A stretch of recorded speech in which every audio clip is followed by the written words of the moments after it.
বাংলার নজরে এখন দক্ষিণ কলকাতার হাই প্রোফাইল কেন্দ্র ভবানীপুর। একদিকে ঘরের মেয়ে মমতা বন্দ্যোপাধ্যায়, অন্যদিকে চ্যালেঞ্জার শুভেন্দু অধিকারী। একদিকে উন্নয়নের খতিয়ান, অন্য পাশে পরিবর্তনের ডাক। ভোটার তালিকা থেকে নাম বাদ যাওয়ার অভিযোগ ঘিরে চড়ছে পারদ। কার দিকে পাল্লা ভারী, জনস্পন্দন বুঝতে ভবানীপুরের অলিগলিতে ঘুরল কেটিভি বাংলা। বিধানসভা নির্বাচনের দামামা বেজে গিয়েছে, আর এই মুহূর্তে বাংলার রাজনীতির এপিসেন্টার বা উপকেন্দ্র হয়ে উঠেছে দক্ষিণ কলকাতার ভবানীপুর। একদিকে এই কেন্দ্রের ঘরের মেয়ে তথা তৃণমূল সুপ্রিমো মমতা বন্দ্যোপাধ্যায়, আর অন্যদিকে তাকে চ্যালেঞ্জ জানাতে হাজির হয়েছেন বিজেপির হেভিওয়েট প্রার্থী শুভেন্দু অধিকারী। নন্দীগ্রামে সেই ঐতিহাসিক লড়াইয়ের স্মৃতি কি ফিরবে ভবানীপুরে? এই বিধানসভা কেন্দ্রের অলি গলিতে মানুষের নারীর স্পন্দন বুঝতে এবার মানুষের দুয়ারে দুয়ারে ঘুরল কেটিভি বাংলা। ভবানীপুর বরাবরই তৃণমূলের শক্ত ঘাঁটি, তবে এবারের সমীকরণটা ভবানীপুরে কিছুটা হলেও বদলাচ্ছে। ঘরের মেয়ে বনাম বিরোধী দলনেতা কি বলছে ভবানীপুরের মানুষ? পরিবর্তন নাকি তারা চায় ঘরের মেয়েকেই? চলুন ভবানীপুর বিধানসভার একাধিক জায়গা ঘুরে দেখি আজ কেটিভি বাংলার তরফ থেকে। মানে ভবানীপুরে কে দাঁড়ালো অন্য অন্য পার্টি, তাতে আমাদের কিছু যায় আসে না। চিফ মিনিস্টারের ভোটার আমরা, এটা আমাদের কাছে একটা গর্ব। ভবানীপুরের মানুষ আমাদের কাছে গর্ব যে আমরা চিফ মিনিস্টারকে ভোট দিই, মমতা ব্যানার্জিকে ভোট দিই। মমতা ব্যানার্জির কাছাকাছি অন্য কোনো ক্যান্ডিডেট কোনো পার্টিরই নেই। ভবানীপুরের দেওয়াল লিখন শুরু। একদিকে তৃণমূল সুপ্রিমোর সমর্থনে জোড়া ফুলের ছবি, অন্যদিকে পদ্ম শিবিরের প্রার্থী শুভেন্দু অধিকারীর নামে রঙিন দেওয়াল লিখন।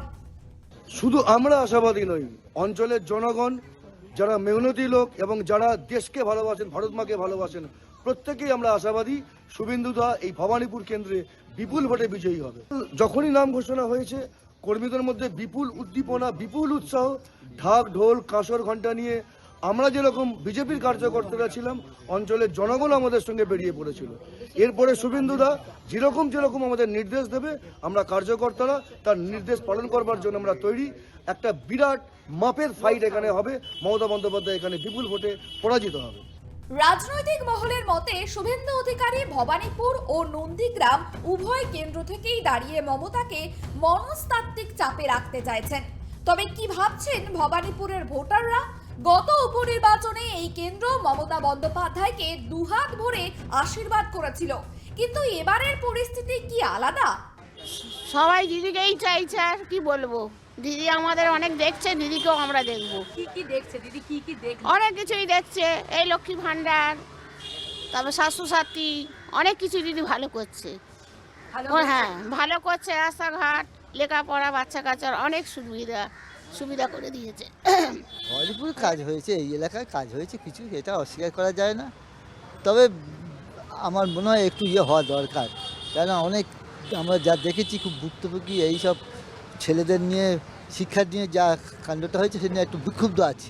একটু মানসিক দিক থেকে সত্যি কথা বলতে গেলে একেবারে করতে পারছি না। তবে যে পরিবর্তন হবেই এ কথা বলতে পারছি।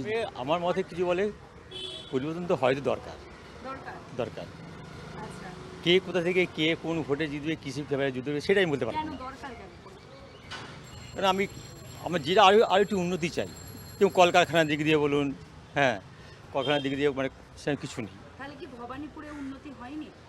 হ্যাঁ নিশ্চয়ই হয়েছে, রাস্তাঘাট হয়েছে, আমাদের ছেলে রাস্তাঘাট হয়েছে, জলের ব্যবস্থা হয়েছে, হয়নি তা না।